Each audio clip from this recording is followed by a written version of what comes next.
اعوذ باللہ من الشیطان الرجیم بسم اللہ الرحمن الرحیم الحمد للہ رب العالمین والصلاة والسلام علی سیدنا و مولانا ابی القاسم محمد وعلی اہل بیتہ الطیبین الطاہرین واللعن الدائم علی اعدائهم الی قیام یوم الدین رب اشرح لی صدری ویسر لی امری واحلل عقدۃ من لسانی یفقہوا قولی۔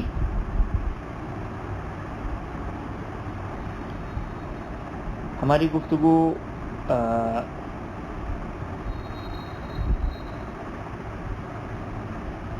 اس ذیل میں چل رہی تھی کہ شرائط وضو میں ظاہراً شرط نمبر 7 تھی کہ انسان وضو خود کرے۔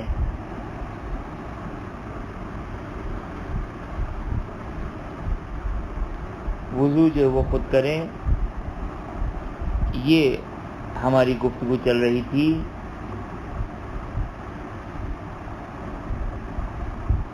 اور اس میں آپ کی خدمت میں یہ بیان کیا کہ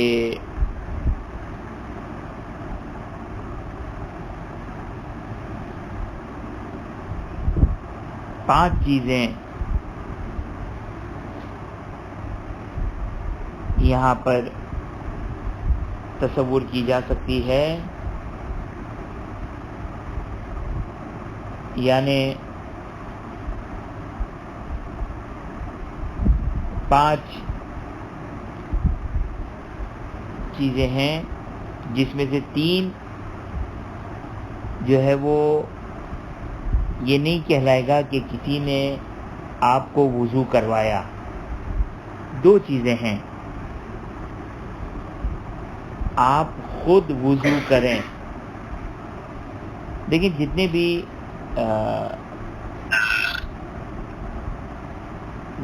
بھی احکامات روایات میں آتے ہیں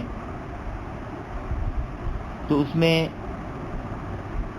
ایک جو ہے وہ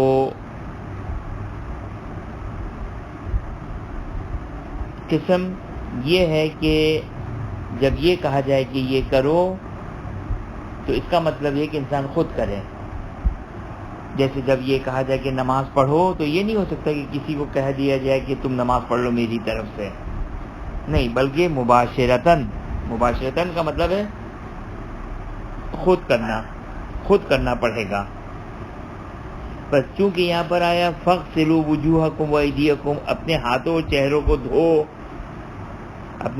چہروں کو دھو، تو اس کا مطلب کیا ہو گیا کہ مجھے خود دھونا ہے۔ لہذا فقہا یہ بیان کرتے ہیں کہ جب دلیل نے آ کر یہ کہا کہ وضو کرو تو اس کا مطلب خود کرنا ہے۔ اب 5 چیزیں ہیں، ان 3 چیزوں میں جو ہے وہ کانٹرڈکٹ اور تضاد نہیں ہے خود کرنے سے۔ کوئی اگر مثال کے طور پر کیٹل لا کر دیتا ہے، لوٹا لا کر دیتا ہے، کوئی برتن لا کر دیتا ہے پانی کا، تشت لا کر دیتا ہے پانی کا، اور خود انسان وضو کرتا ہے تو یہ کہلائے گا کہ خود وضو کیا، لہذا کوئی مشکل نہیں ہے۔ دوسری صورت کہ جب انسان کے چلو میں، انسان کے ہاتھ میں کوئی پانی ڈالے اور وہ خود پانی اپنے چہرے اور اپنے ہاتھوں پر وہ پانی ڈالے، چلو پہ پانی ڈالا اور خود پانی ڈال رہا ہے، تو یہ بھی جو ہے وہ کوئی مشکل نہیں ہے، ایشو نہیں، کیونکہ وضو خود کر رہا ہے۔ اور تیسرا کیا تھا؟ تیسرا یہ تھا کہ اعضائے وضو پر اس نے، کسی اور نے پانی ڈالا اور پانی ہم نے پھیلایا تو یہ کہا جائے گا کہ وضو ہم نے کیا۔ یہ 3 صورتیں تھی کہ جس میں آپ کی کنڈیشن جو مباشرت کی کنڈیشن ہے، مباشرت کا مطلب ہے خود کرنا، مباشر یعنی خود کرنا، بس نتیجہ کیا ہو جائے گا؟ یہ 3 تو پرابلم نہیں ہے، پرابلم کہاں پر آئیں گے؟ باقی 2 صورتوں میں آئیں گے۔ باقی کون سی 2 صورتیں بنتی ہیں؟ باقی 2 صورتیں بنتی ہیں. ایک دفعہ یہ ہے کہ کچھ ہم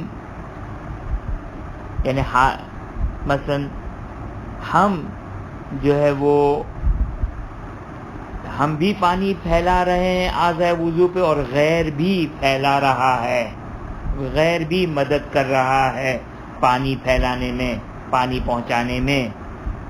وضو اور غسل کس کو کہتے ہیں؟ وضو اور غسل کہتے ہیں کہ اعضاء وضو پر پانی پہنچانا. خوب، جب ہم بھی پہنچا رہے ہیں اور غیر بھی پہنچا رہا ہے تو یہاں پر غیر شریک ہو گیا، غیر مددگار ہو گیا، غیر بھی اس کام کو انجام دینے والا ہو گیا. لہذا یہاں پر صحیح نہیں ہوگا وضو، یہاں پر صحیح نہیں ہوگا. کیوں؟ اس لیے کہ ذمہ داری کیا تھی؟ ذمہ داری تھی کہ ہم خود جو وہ وضو کریں. بس یہ چوتھی قسم ہو گئی. یہ پلیز اگر ہو سکے تو مائک آف کر دیں.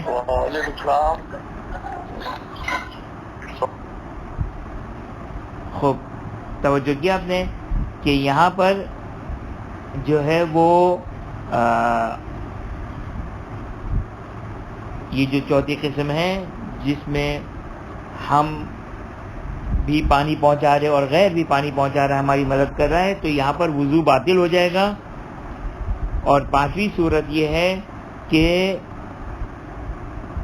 ہم بیٹھے ہوئے ہیں اور کوئی شخص آئے اور ہمارے چہرے کو دھوئے اور ہمارے ہاتھوں کو دھوئے تو یہ بھی باطل ہو جائے گا. لیکن حالت اختیاری میں یہ باطل ہو جائے گا. لیکن اگر مجبوری ہے، مثلا بعض اوقات ایسے کیسز آتے ہیں جہاں پر مثلا پیرالائز ہے، خدا نخواستہ وضو نہیں کر سکتا ہے، تو یہاں پر اگر پہلے چوتھی صورت پاسبل ہو کہ ہم بھی وضو کریں اور کوئی اور ہماری ہیلپ بھی کریں، تو آف کورس پہلے اس کو دیکھا جائے گا، اس کو ترجیح دی جائے گی. اور اگر بالکل ہی ہم اگر اس طرح پیرالائز ہوئے ہیں، مثلا خدا نخواستہ کہ بالکل ہاتھ نہیں حرکت ہو سکتی، تو کوئی اور ہمارے چہرے کو دھلوائے گا اور ہاتھوں کو دھلوائے گا. حتیٰ یہ کہ اگر اس کے لیے ہمیں پیسے بھی دینے پڑے تو یہ بھی واجب ہو جائے گا، یہ بھی واجب ہو جائے گا. مثلا اگر کسی کو ہمیں رینٹ پر، اجارے پر، اجرت پر لے کر آنا پڑے اور وہ ہمیں آ کر وضو کروائے، تو چاہے وہ اگر اس کی اجرت اور اس کے پیسے مانگتا ہے، مطالبہ کرتا ہے، تو وہ بھی دینا واجب ہو جائے گا. بس مجبوری کی حالت میں یہ جائز ہے. اب یہاں پر نیت کون کرے گا؟ 2 مسئلے ہیں اس میں. نیت کون کرے گا اور مسح کس طرح ہوگا؟ تو نیت میں جو ہے وہ چوتھی صورت میں کہتے ہیں کہ نیت جو ہے وہ خود کرے گا.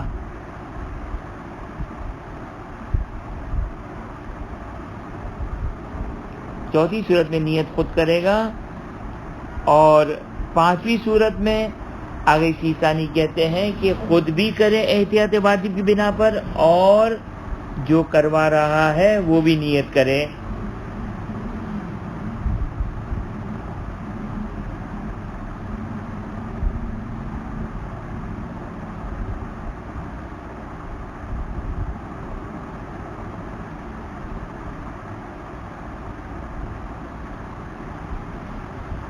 اور آگے خوئی کے لحاظ سے چوتھی صورت میں بھی اور 5ویں صورت میں دونوں میں نیت خود کرے گا. اگرچہ احتیاط یہی ہے کہ دونوں نیت کریں، لیکن جو ہے وہ آگے خوئی کے لحاظ سے اگر خود جس کو وضو کروایا جا رہا ہے اگر وہ نیت کر لے تو کافی ہے. امید ہے کہ یہاں تک بات واضح ہو گئی ہوگی کہ 5 صورتیں 5 قسمیں ہیں مدد کی. 3 قسموں میں کوئی آبجیکشن نہیں, کوئی پرابلم نہیں ہے, لیکن 2 صورتوں میں مدد لینا کسی سے یہ جو وہ صحیح نہیں ہے حالت اختیاری میں, لیکن مجبوری میں یہ جائز ہو جائے گا. اور پہلے 4th صورت کو 4th قسم کو انتخاب کرنا پڑے گا, اور پھر 5ویں قسم کو انتخاب کرنا پڑے گا. اور نیت جو ہے وہ آگے چیزانی کے لحاظ سے 5ویں صورت میں دونوں کریں گے احتیاط واجب کی بنا پر, اگر خوئی کے لحاظ سے دونوں میں جو ہے وہ خود جو شخص ہے وہی نیت کرے گا. خوب, یہاں تک یہ بات واضح ہو گئی. اب آ جائیے مسح میں کہ مسح کس طرح ہوگا. خوب ظاہر ہے, obviously واضح ہے کہ اگر وہ خود اپنے ہاتھوں سے مسح کر سکتا ہے تو خود مسح کرے گا, خود مسح کر سکتا تو خود مسح کرے گا.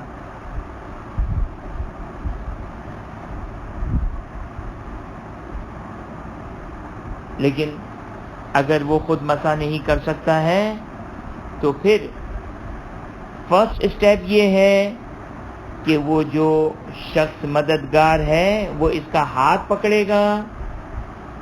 مثلا اگر پیرالائز ہے, خود حرکت نہیں کر سکتا ہے, لیکن کوئی اور ہاتھ اگر پکڑ کے حرکت دینا چاہے تو ہو سکتا ہے. کوئی اور اس کا ہاتھ پکڑے گا اور اس کے سر پر ہاتھ پھیرے گا, مثلا رکھے گا سر پر اس کا ہاتھ, اور ظاہر ہے پھر اپنے ہاتھ سے کھینچے گا, تو یہ اس طرح سے وہ مسح ہوگا, سر کا بھی اور پیروں کا بھی. لیکن اگر یہ بھی ممکن نہ ہو, جیسے بعض اوقات ایکسیڈنٹ ایسا ہو جاتا ہے, یا مثال کے طور پر کوئی آپریشن وغیرہ ہوا جس کی وجہ سے وہ جھک نہیں سکتا ہے, ممکن ہے سر کا مسح کر لے, یا بعض اوقات سر کا بھی مسح نہیں کر سکتا ہے, یا اور جھک بھی نہیں سکتا ہے, تو پھر اس صورت میں اچھا دیکھیں, اگر سر کا مسح کر سکتا ہے چاہے ہاتھ پکڑ کے, تو ظاہر ہے اس کو تو کرنا ہی پڑے گا اسی طرح. اور پیروں میں اگر نہیں کر سکتا تو پیروں میں وہ پھر سیکنڈ اسٹیپ آ جائے گا. وہ سیکنڈ اسٹیپ کیا ہے کہ اگر اس کا ہاتھ پکڑ کے اگر نہیں ہو سکتا ہے تو پھر سیکنڈ اسٹیپ یہ ہے کہ جو دوسرا شخص اس کا ہیلپر ہے وہ اس کے ہاتھوں سے تری کو لے گا, اس کے ہاتھوں سے تری کو لے گا, پانی کو لے گا, جو ویٹنس ہے, گیلا ہٹ ہے, اس کو لے گا, اور اس کی تری سے اس کے سر کے اور اس کے پیر کے مسح کو انجام دے گا. خوب, امید ہے کہ بات جو کہ وہ واضح ہو گئی ہوگی.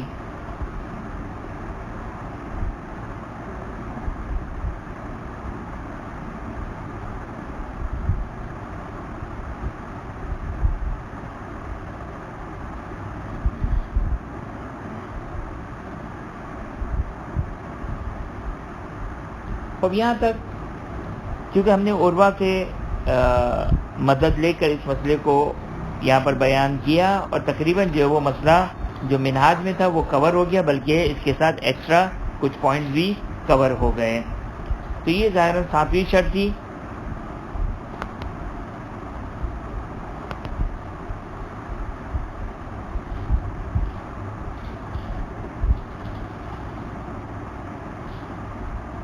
یہ ظاہراً 7ویں شرط تھی, اور یہ شرط جی 7ویں شرط تھی. 7ویں شرط مکمل ہو گئی. اب 8ویں شرط کیا ہے, وہ شرائط وضو کی. شرائط وضو کی 8ویں شرط یہ ہے کہ موالات ہونا چاہیے. موالات کسے کہتے ہیں؟ موالات کنٹینیوٹی یعنی تسلسل کے ساتھ, ایک کے بعد دوسرا, وداؤٹ گیپ انسان اعضائے وضو, چاہے دھونے کی اعضا ہو یا مسح کرنے کی اعضا ہو, اس کو انجام دے. ہر عبادت میں یہ کنٹینیوٹی کی شرط ہے, سوائے غسل کے, کہ لیکن وضو, نماز, حج میں بعض جگہوں پر, تو یہاں پر انسان اس طرح عمل کو انجام دے. کنٹینیوٹی کا مطلب کیا ہے؟ اس طرح انجام دیں کہ لوگ یہ نہ کہے کہ یہ کیا کر رہا ہے. لوگ یہ نہ کہے کہ یہ کیا کر رہا ہے. اگر اتنا فاصلہ آ جائے کہ اس کی شکل و صورت تبدیل ہو جائے وضو کی یا نماز کی، حتیٰ اگر ڈاؤٹ بھی ہو گیا، شک بھی ہو گیا کہ آیا شکل و صورت اتنے وقفے دینے سے افیکٹ ہو رہی ہے یا نہیں ہو رہی ہے، تو بھی جو وہ عمل باطل ہو جائے گا. اب یہ تو آپ نے ایک جنرل کنٹینیوٹی اور موالات کی ڈیفینیشن کو سنا، لیکن وضو میں موالات کی ڈیفینیشن ڈفرینٹ ہے. نماز میں موالات کی یعنی کنٹینیوٹی کی کنڈیشن کی جو ڈیفینیشن ہے وہ یہی ہے کہ یہ کہا جائے کہ یہ نماز پڑھ رہا ہے. لیکن وضو میں کنٹینیوٹی کی ڈیفینیشن کیا ہے؟ آگے خوئی اور آگے سیستانی میں اختلاف ہے. آگے خوئی اور آگے سیستانی میں اختلاف ہے کہ کنٹینیوٹی کسے کہتے ہیں. میں پہلے آگے خوئی کو بیان کر دیتا ہوں. آگے خوئی کے لحاظ سے کنٹینیوٹی کی ڈیفینیشن کیا ہے؟ آگے خوئی کہتے ہیں کہ جو نماز میں کنٹینیوٹی کی ڈیفینیشن ہے وہ یہاں پر نہیں ہے. یہاں پر نہیں ہے. نماز میں کیا ہے؟ نماز میں کہ عرفی لحاظ سے لوگ یہ کہے کہ یہ نماز پڑھ رہا ہے، اتنا گیپ نہ آ جائے کہ نماز کی شکل و صورت ہی تبدیل ہو جائے. یہ نماز میں موالات کی ڈیفینیشن ہے. موالات یعنی یہ کنٹینیوٹی. لیکن وضو میں آگے خوئی روایات سے استفادہ کرتے ہوئے فرماتے ہیں کہ نہیں، یہ شرط نہیں ہے، بلکہ شرط اور کنڈیشن یہ ہے کہ جس حصے کو آپ دھونا اسٹارٹ کر رہے ہیں اس سے پہلے والے پارٹس خشک نہ ہو گئے ہوں. مثلا فار ایگزامپل، جب میں مثال کے طور پر سیدھا ہاتھ دھونے کے بعد میں کسی سے باتوں میں لگ گیا، اب باتیں کی 1 منٹ 1.5 منٹ 2 منٹ، اور میرے اس سے پہلے والے پارٹس خشک ہو گئے. الٹے ہاتھ کو دھونے سے پہلے، سیدھے ہاتھ کے دھونے کے بعد وہ اس سے پہلے والے پارٹس خشک ہو گئے. تو آپ وہی کہتے ہیں کہ یہ آپ کا موالات، آپ کی کنٹینیوٹی کی کنڈیشن ختم ہو گئی، آپ کا وضو باطل ہو گیا، آپ دوبارہ سے وضو کریں. خوب، یہ جو ہے وہ، بلکہ ایک لفظ اور کہہ دوں، چاہے اگر کوئی یوں کہتے ہیں، چاہے عرفی لحاظ سے کنٹینیوٹی، اگر اعضاء اگر گیلے ہیں، اگر وہ پارٹس الٹے ہاتھ سے پہلے والے پارٹس یعنی رائٹ ہینڈ اور چہرہ فیس اگر گیلا ہے تو آپ کی کنٹینیوٹی اور موالات باقی ہے، چاہے عرفی لحاظ سے آپ کی موالات اور کنٹینیوٹی افیکٹ ہوئی ہو. عرفی لحاظ سے افیکٹ بھی ہوئی ہو تو بھی آپ کوئی کہتے ہیں کہ گیلے ہیں، کوئی بات نہیں. مثلا ممکن ہے سردی کا موسم ہے، جلدی خشک نہ ہو، آپ کوئی کہتے ہیں کہ کوئی بات نہیں. اگر عرفی لحاظ سے اگر کنٹینیوٹی افیکٹ بھی ہوئی ہے تو بھی جو ہے وہ کوئی مسئلہ نہیں ہے، اور وضو صحیح ہے، کیونکہ آپ کے گزشتہ اعضاء جو ہے وہ ویٹ ہیں، تر ہیں اور گیلے ہیں. اور یہاں پر جو ہے وہ سارے کے سارے اعضاء خشک ہو گئے تو موالات ختم ہو جائیں گے. یعنی کیا مطلب سارے کے سارے اعضاء؟ یعنی اگر فار ایگزامپل ہاتھ خشک ہو گیا لیکن چہرہ گیلا ہے، یا چہرہ خشک ہو گیا الٹے ہاتھ دھونے سے پہلے لیکن ابھی ہاتھ گیلا ہے، تو یہ آگے کوئی کہتے ہیں کہ موالات باقی ہے. اب یہاں تک بات واضح ہو گئی. لیکن آگے سیستانی فرماتے کہ نہیں. آگے سیستانی کیا فرماتے ہیں؟ آگے سیستانی فرماتے ہیں کہ آپ نے جو ڈیلے کیا، آپ نے یہ جو فاصلہ ڈالا، یہ کیوں فاصلہ آیا؟ اس کی کیا وجہ تھی؟ اگر اس کی وجہ یہ تھی کہ آپ نے جان بوجھ کے فاصلہ ڈالا تو پھر آگے خوئی کی ڈیفینیشن کو ہم نہیں مانتے، بلکہ وہی نماز والی ڈیفینیشن ہوگی. یعنی عرفی لحاظ سے اگر یہ کہا گیا کہ موالات ختم ہو گئے تو اب یہاں پر جان بوجھ کے آپ نے گیپ ڈالا ہے، اگر عرفی لحاظ سے شکل و صورت تبدیل ہو گئی، آپ کا وضو باطل ہو گیا اور دوبارہ سے پڑھنا پڑے گا، دوبارہ سے وضو کرنا پڑے گا. لیکن اگر وجہ جان بوجھ کر نہ ہو بلکہ کسی مجبوری کی وجہ سے ہو، مجبوری کیا ہو سکتی ہے؟ کوئی حاجت پیش آ گئی، ایک دم کوئی مختصر سا کام کرنا پڑ گیا، یا وضو کرتے کرتے ہم بھول گئے. ایسا کوئی بھلکڑا انسان کہ ایسا کوئی اگر بھول گیا، یا مثال کے طور جیسے بعض اوقات ہوتا ہے پانی ختم ہو گیا، کہ روایت میں یہ مثال بھی آئی ہے کہ حاجت پیش آ گئی یا پانی ختم ہو گیا. تو اگر یہ صورتحال ہے تو پھر کرائیٹیریا آگے خوئی والا ہے کہ اگر اعضائے وضو اگر خشک نہیں ہوئے، چاہے موالات عرفی یعنی عرفی کنٹینیوٹی افیکٹ بھی کر جائے، لیکن اگر اعضاء گیلے ہیں، آگے چیزہ نہیں کہتے کہ یہاں پر آگا خوئی والی موالات کی ڈیفینیشن چلے گی. لیکن اگر جان بوجھ کے اگر فاصلہ ڈالا تو پھر اس صورت میں آگا خوئی والی ڈیفینیشن نہیں چلے گی. حتیٰ اگر اعضائے وضو اگر گیلے بھی ہوں، توجہ کیجیے گا، اعضائے وضو اگر گیلے بھی ہوں، اگر جان بوجھ کے آپ نے فاصلہ ڈالا اور عرفی لحاظ سے موالات ختم ہو گیا، آپ کا وضو جو ہے وہ خراب ہو گیا، آپ کا وضو جو ہے وہ انکمپلیٹ دوبارہ سے کرنا پڑے گا.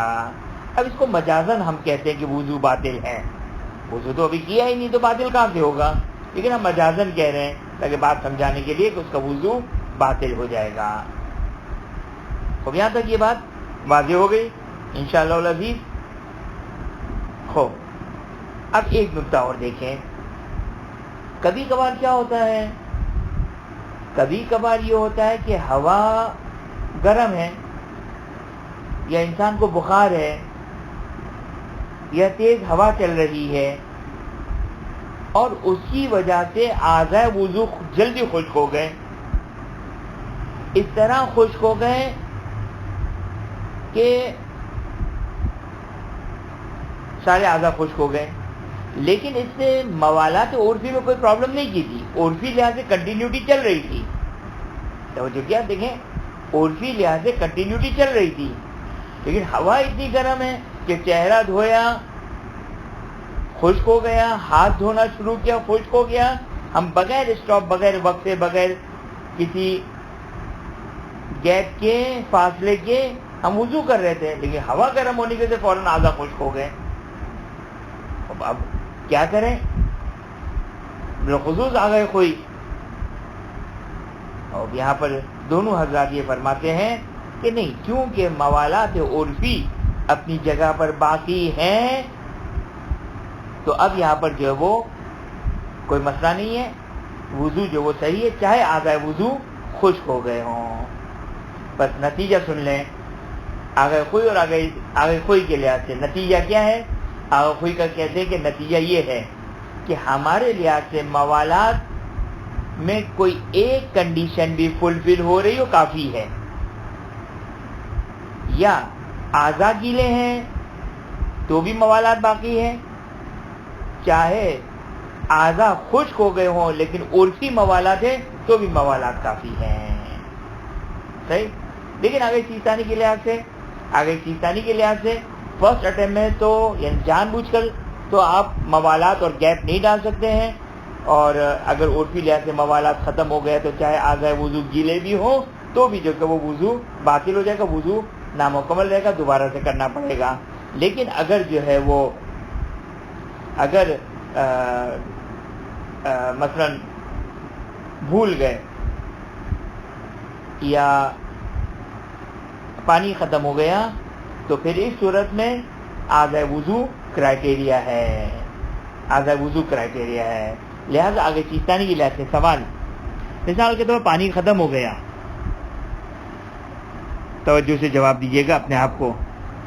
پانی وضو کرتے کرتے پانی ختم ہو گیا اور تھوڑا سا گیپ آیا, اتنا گیپ آیا, ہوا گرم ہے, آدھا وضو خشک ہو گئے, لیکن اتنا گیپ آیا کہ موالات عرفی باقی ہے, عرفی لحاظ سے کنٹینیوٹی باقی ہے, تو کیا حکم چلے گا؟ وضو صحیح چل رہے گا, وضو صحیح رہے گا. اور یہاں تک یہ شرط نمبر 8 مکمل ہوئی. مسئلہ نمبر 142, کیونکہ 7ویں شرط اور 8ویں شرط یہ ایک ساتھ بیان ہوئی. Condition number 7, condition number 8. اس کنڈیشن نمبر 7 سے پہلے ہم نے مسئلہ نمبر 141 پڑھا, پھر کنڈیشن نمبر 7 آئی, پھر کنڈیشن نمبر 8 آئی. اب کنڈیشن نمبر 8 کے اندر جو مسئلہ آیا وہ ہے مسئلہ نمبر 142. خوب, کہتے ہیں کہ یہ جو کہا کہ گزشتہ اعضاء گیلے ہونے چاہیے, اور عام طور پر اسکن جلدی ڈرائی ہو جاتی ہے, جلدی خشک ہو جاتی ہے, لیکن داڑھی گیلی رہتی ہے. تو اگر داڑھی گیلی ہے تو آیا یہ کافی ہے؟ آگے چیتا نہیں. دونوں حضرات فرماتے ہیں کہ داڑھی اگر آپ کے ذہن میں اگر آیت اللہ والی اگر داڑھی ہو تو وہ بڑی داڑھی ہوتی ہے, یعنی اپنے چہرے سے باہر ہوتی ہے. تو فرماتے ہیں کہ اگر چہرے سے متصل والی داڑھی, یعنی وہ بال جو چہرے سے متصل ہیں جس کو دھونا واجب ہے, اگر وہ گیلی ہے, وہ اگر داڑھی کا حصہ گیلا ہے تو کافی ہے. لیکن اگر باہر جو فیس سے باہر کے بال ہیں داڑھی کے, جو بڑی آیت اللہ والی داڑھی ہے, اگر وہ گیلی ہے تو کیا چلے گا یا نہیں چلے گا؟ آگے سیستانی آخوئی فرماتے کہ احتیاط واجب کی بنا پر وہ کافی نہیں ہے.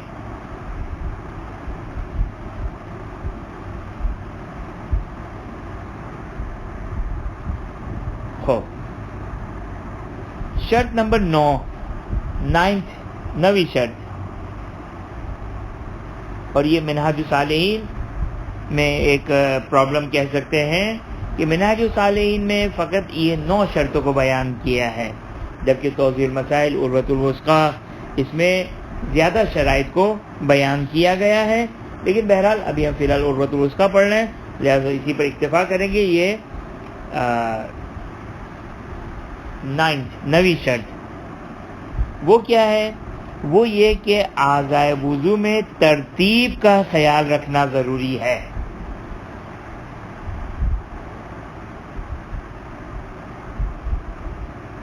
ترتیب کا خیال رکھنا ضروری ہے.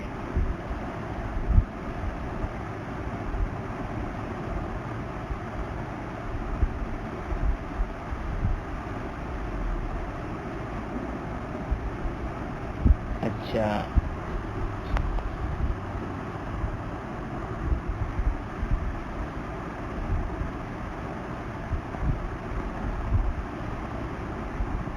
خوب, ترتیب کسے کہتے ہیں؟ ترتیب کا مطلب یہ ہو گیا کہ پہلے چہرہ دھونا ہے, پھر سیدھا ہاتھ دھونا ہے, پھر الٹا ہاتھ دھونا ہے, پھر سر کا مسح کرنا ہے. صحیح. اس کے بعد لیکن چہرہ دھویا, سیدھا ہاتھ دھویا, الٹا ہاتھ دھویا اور سر کا مسح, اس ترتیب میں تو کوئی ایشو نہیں ہے, کوئی پرابلم نہیں ہے. اس ترتیب کا خیال رکھنا ضروری ہے. ہو گئی واضح یہاں تک؟ اب آ جائیے پیروں کے مسح میں. پیروں کے مسح میں آیا واجب ہے کہ سیدھے پیر کا مسح پہلے کرے الٹے پیر پر, یا واجب نہیں ہے؟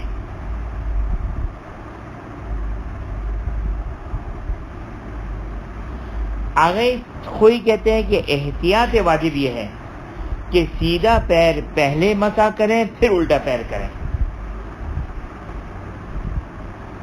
آگے سیستانی کہتے کہ نہیں, سیدھے پیر کو الٹے پیر کے اوپر مقدم کرنا یہ واجب نہیں ہے, بلکہ دونوں کو ایک ساتھ کر سکتے ہیں.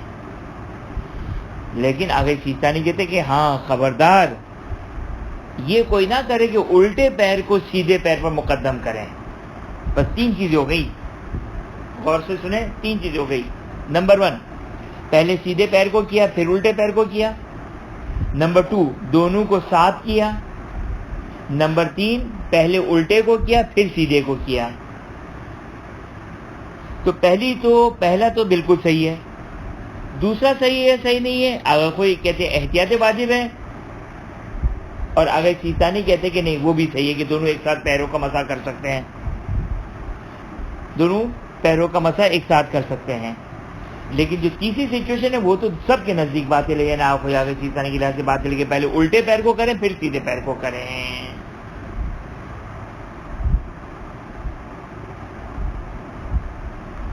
یہ تو اس کنڈیشن کا پہلا پوائنٹ کمپلیٹ ہوا.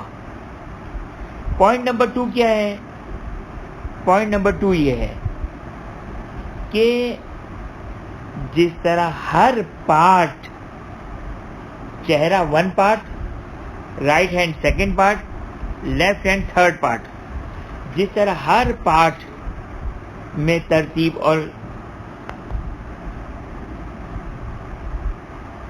ضروری ہے، اسی طرح خود جس حصے کو دھو رہے ہوں، فار ایگزامپل فیس کو دھونے میں بھی ترتیب ضروری ہے. یعنی کیا مطلب؟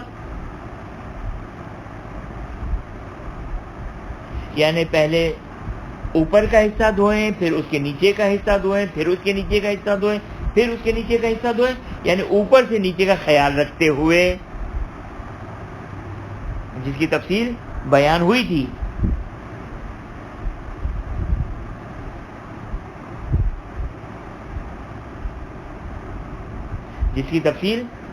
تھی. کہ یہ اوپر سے نیچے دھونا عرفی ہے، عرفی لحاظ سے دھونا ہے. صحیح نا؟ جو میں نے بیان کیا تھا کہ رولر رکھ کر، وہ جو رولر ہوتا ہے وہ رکھ کر وضو نہیں کرنا ہے کہ پہلے اوپر کی لائن، پھر 2nd لائن، پھر 3rd لائن، پھر 4th لائن. نہیں، عرفی لحاظ سے یہ کہا جائے کہ آپ نے اوپر سے نیچے دھویا، یہ کافی ہے.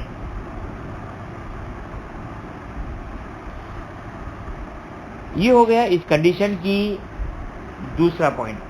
تیسرا پوائنٹ،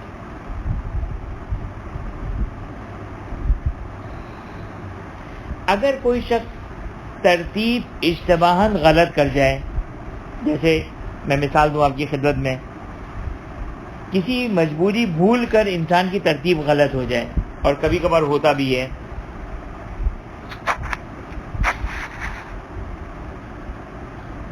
کیسے ترتیب گڑبڑ ہو جاتی ہے؟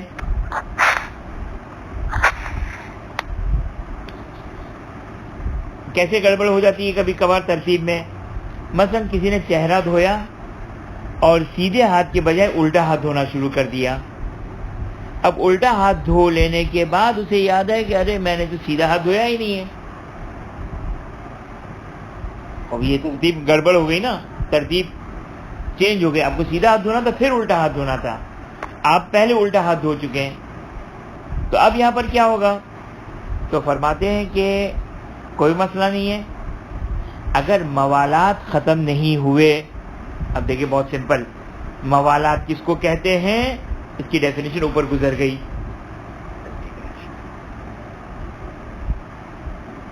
موالات کسے کہتے ہیں؟ اس کی ڈیفینیشن اوپر گزر گئی. آگے خوئی کے لحاظ سے اعضائے وضو خشک نہ ہوئے ہوں.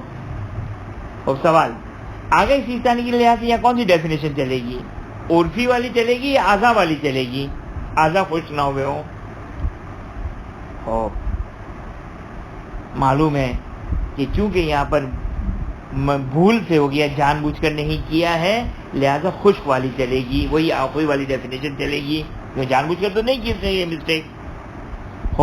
خلاصہ یہ کہ اب اس کا کیا ہو گیا مسئلہ کہ کسی نے چہرہ دھویا اور پہلے الٹا ہاتھ دھو لیا اور متوجہ ہوا، تو اب ضروری کہ وہ سیدھا ہاتھ دھوئے. لیکن سیدھا ہاتھ دھونے سے پہلے وہ یہ دیکھنا ہوگا کہ اس کا چہرہ گیلا ہے یا نہیں ہے.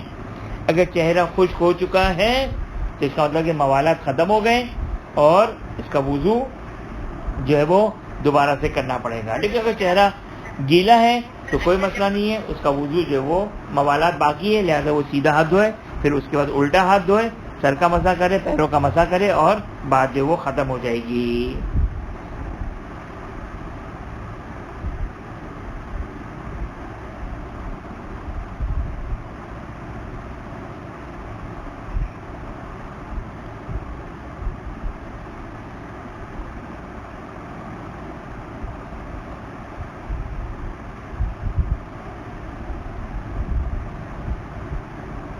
اچھا, یہاں پر ایک نقطہ جو انہوں نے بیان کیا اور اس مسئلے کا 4تھ پوائنٹ بنا سکتے ہیں کہ اگر کوئی شخص جان بوجھ کے یہ حرکت کرتا ہے, اچھا کیوں کرے گا یہ جان بوجھ کر؟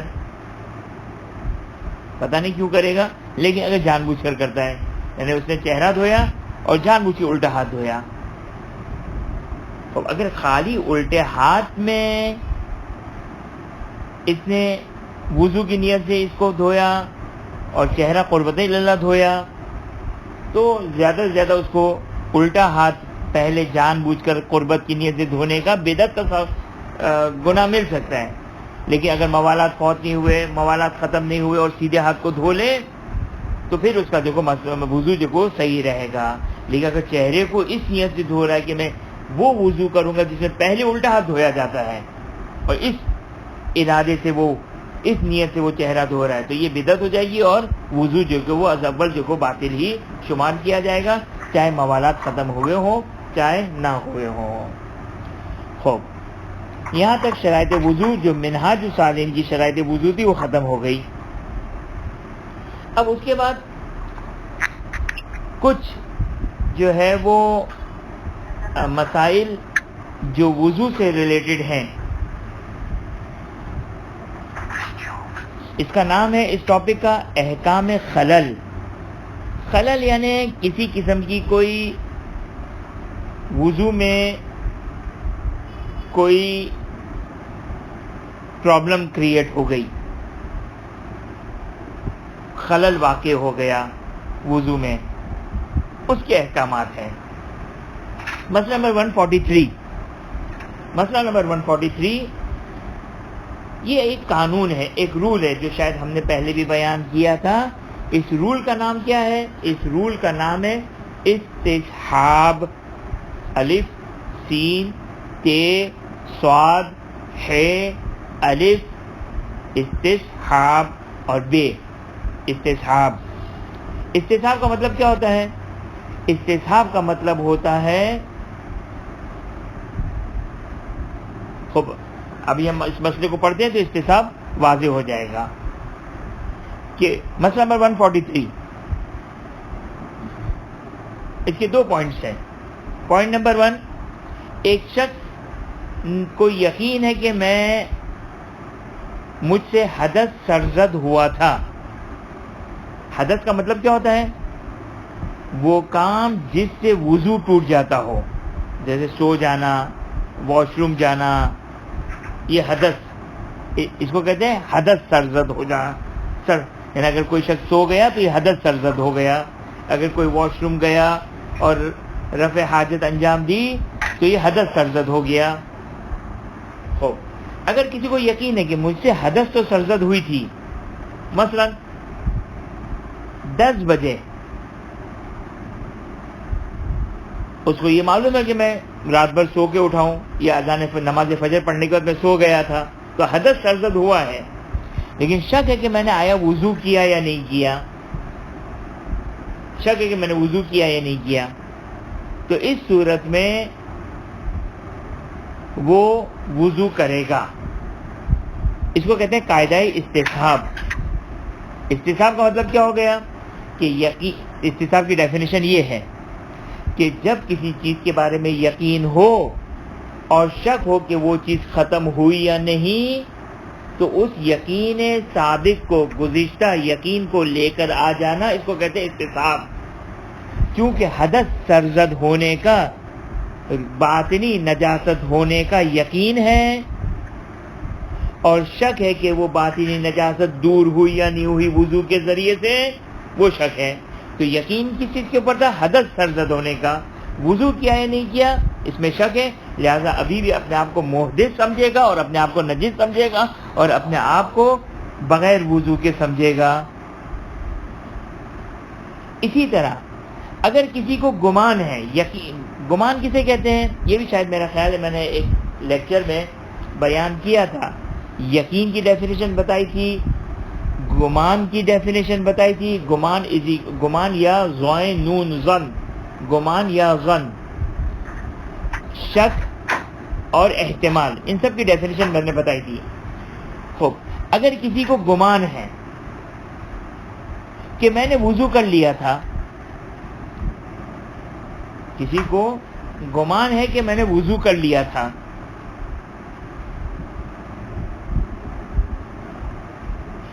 تو بھی فائدہ نہیں ہے، وہ اپنے آپ کو بغیر وضو کے ہی سمجھے گا۔ اب چونکہ ہم منہاج الصالحین پڑھ لیں، لہذا اسٹینڈرڈ تھوڑا بہت منہاج الصالحین والا ہمیں رکھنا چاہیے۔ ایک کنڈیشن لگائی ہے آگے خوئی آگے سیتانی نے کہ گمان، دو قسم کے گمان ہوتے ہیں، ایک گمان وہ جو معتبر گمان ہوتا ہے، ایک گمان جو معتبر گمان نہیں ہوتا ہے۔ گمان تو کس کو کہتے ہیں؟ 70% خیال کو گمان کہتے ہیں، 80% خیال کو گمان کہتے ہیں۔ جب تک یقین یا اطمینان تک نہ پہنچے اسے گمان کہتے ہیں۔ اچھا، گمان کبھی ویلڈ گمان ہوتا ہے، اس کو کہتے ہیں معتبر گمان، کبھی ان ویلڈ گمان ہے، اسے کہتے ہیں غیر معتبر گمان۔ اچھا، مگر گمان ویلڈ بھی ہوتا ہے؟ ہاں، مثال دوں میں آپ کو کہ مثال کے طور پر آپ نے وضو کیا، نہیں، آپ کو جو شک ہے، گمان ہے کہ آپ نے وضو کیا یا یقین نہیں ہے، خلاصہ یہ کہ آپ کو ڈاؤٹ ہے کہ آپ نے وضو کیا یا نہیں کیا۔ دو عادل مردوں نے یہ کہا کہ ہم نے دیکھا ہے کہ تم نے وضو کیا تھا۔ اگر ان دو مرد عادل ہونے چاہیے، جس کی ڈیفینیشن ہم پہلے بیان کر چکے ہیں، اگر دو عادل مردوں نے کہا کہ ہم نے دیکھا کہ تم نے وضو کیا، اس کو پھر بھی شک ہے کہ پتہ نہیں ان کو کہیں اشتباہ تو نہیں ہوا، آپ کو یقین نہیں آیا ان دونوں عادل کی بات سے، لیکن چونکہ دو عادل مردوں نے گواہی دی، اب چاہے ان کے کہنے سے آپ کو یقین یا اطمینان نہیں ہو رہا ہے بلکہ ظن پیدا ہو رہا ہے، اس ظن کو، اس گمان کو کہیں گے ویلڈ ظن، معتبر گمان ہے یہ تو صحیح ہے، اس میں آپ کا وضو مانا جائے گا۔ توجہ کیا آپ نے؟ خوب، پس نتیجہ کیا نکلا کہ اگر ظن غیر معتبر ہوا تو آپ کو دوبارہ سے وضو کرنا پڑے گا، یعنی دوبارہ سے نہیں بلکہ آپ کو وضو کرنا پڑے گا، اور اگر ظن معتبر ہے تو وہ کافی ہے۔ تو یہ 143 کا پارٹ نمبر 1۔ یہ پلیز مائک بند کر دیں، یہ مائک بند کر دیں۔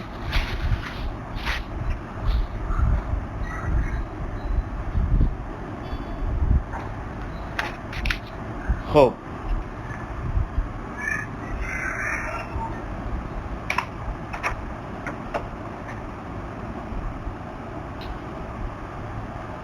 دیکھیں یہ ہو گیا 143 کا پارٹ نمبر 1۔ پارٹ نمبر 2 اس کا اپوزٹ۔ آپ کو یقین ہے کہ آپ نے 10 بجے وضو کیا تھا، اب آپ کو یہ ڈاؤٹ ہے کہ یہ وضو ٹوٹا یا نہیں ٹوٹا، آپ کو ڈاؤٹ ہے کہ پتہ نہیں میں واش روم گیا تھا یا نہیں گیا تھا۔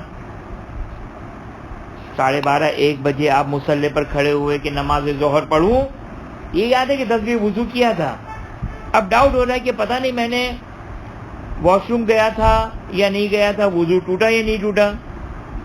تو اس صورت میں اپنے آپ کو پھر استصحاب جاری کریں گے، یعنی اس طہارت کو کھینچ کر لے کر آئیں گے اور کہیں گے کہ میں ابھی بھی طہارت پر باقی ہوں اور میرا وضو کاؤنٹیبل ہے، میرا وضو صحیح مانا جائے گا، نماز پڑھنا جائز ہو جائے گا۔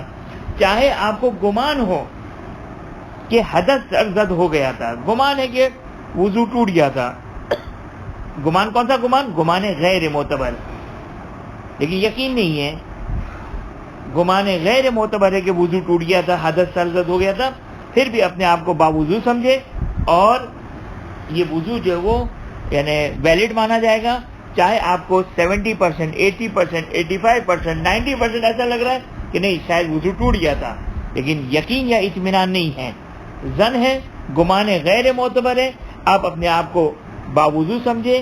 کیوں؟ اس استصحاب کے قانون کی وجہ سے. بس 143 کا خلاصہ کیا ہو گیا؟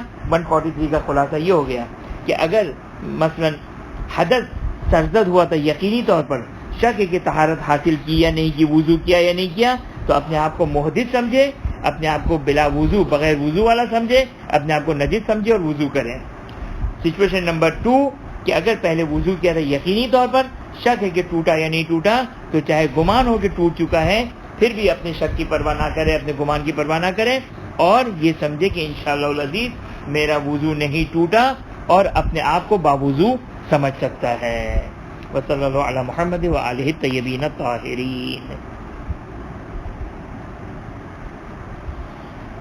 خدا کی بارگاہ میں دعا گو ہے کہ خداوند ہمیں علوم محمد و آل محمد علیہ السلام سیکھنے کی توفیق عطا فرما، اس پر عمل کرنے کی توفیق عطا فرما. اگر کوئی سوال ہے؟ ایک سوال تھا میرا جی. کہ معاملات کے سلسلے میں یہ ایک سننے میں آتا ہے کہ جیسے آپ نے وضو کیا، ہاتھ وغیرہ ہاتھ دھونے کے بعد پاؤں کا مسح کرنے کے لیے لوگ اکثر دیکھنے میں آئے کہ وہ واک کر کے کچھ فاصلے پہ چلے جاتے ہیں. بعض اوقات تو یہاں نارتھ امریکہ میں تو بعض اوقات جگہ اتنی مناسب نہیں ہوتی تو وہ واک کر کے باہر وضو خانے سے نکل کے پھر مسح کرتے ہیں. تو یہ اس میں موالات عرفاً کیا وہ کیا جائے گا، یا اس کو ظاہر ہے ان کے اعضاء تو گیلے ہی رہتے ہیں، صحیح. تو کیا اس میں مسئلہ لگے گا؟ صحیح. دیکھیے اس میں جو ہے وہ آگے خوئی کے لحاظ سے تو سمپل ہے کہ اگر اعضاء وضو اگر گیلے ہیں تو پرابلم ہی نہیں ہے، آگے خوئی کے لحاظ سے تو ایشو نہیں ہے. آگے سیسانے کے لحاظ سے اگر اب چونکہ مسئلہ بہرحال عرفی ہے، مسئلہ چونکہ عرفی ہے، اگر عرفی لحاظ سے کنٹینیوٹی کہلاتی ہے. اب اگر تھوڑا بہت اگر وہ باہر آ جاتا ہے، چند قدم چلتا ہے، اب مثال کے طور پر اب اگر لاہور کی اگر بادشاہی مسجد ہے، وضو خانے سے اگر وہ مسجد تک محراب تک جائے تو خوب یہ تو بہت ہی دور کا فاصلہ ہے.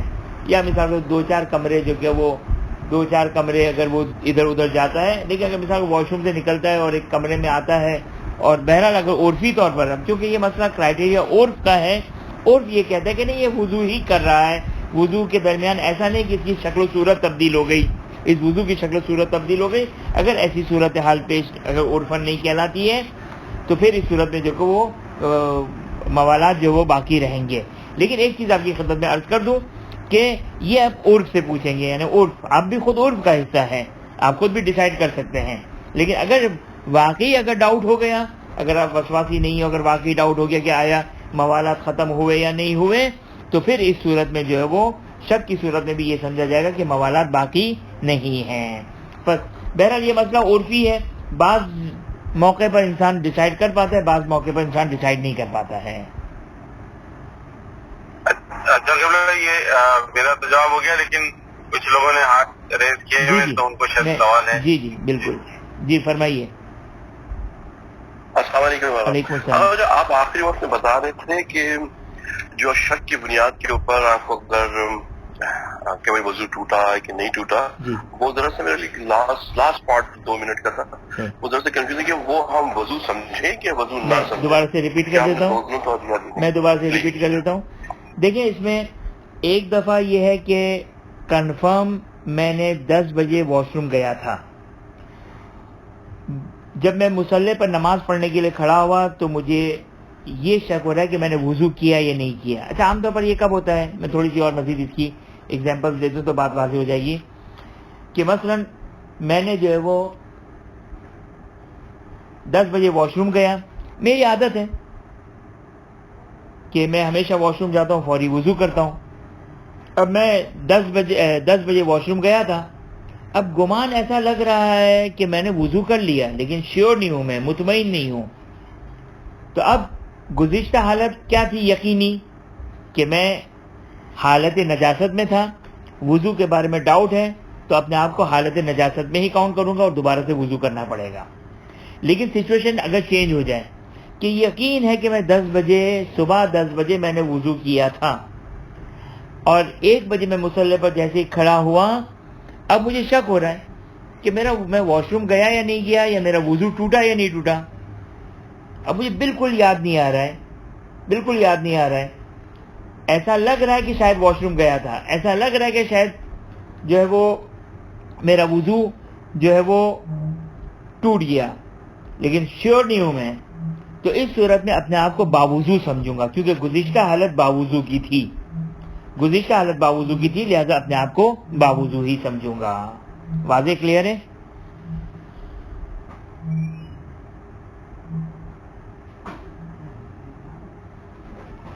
جی آقا، بہت شکریہ. خدا کی بارگاہ میں دعا گو ہے کہ خداوند ہمیں علوم محمد و آل محمد علیہ السلام حاصل کرنے کی توفیق عطا فرما، اس کو سمجھنے کی توفیق عطا فرما، اس پر عمل کرنے کی توفیق عطا فرما. حاضر مجلس مومن و مومنات کی تمام مومن و مومنات کی جائز حاجات کو پورا فرما. اپنی آخری حجت امام عصر زمان سلام اللہ علیہ کے ظہور میں تعجیل فرما، ہمیں ان کے اعوان و انصار میں قرار فرما. ربنا تقبل منا انک انت السمیع العلیم.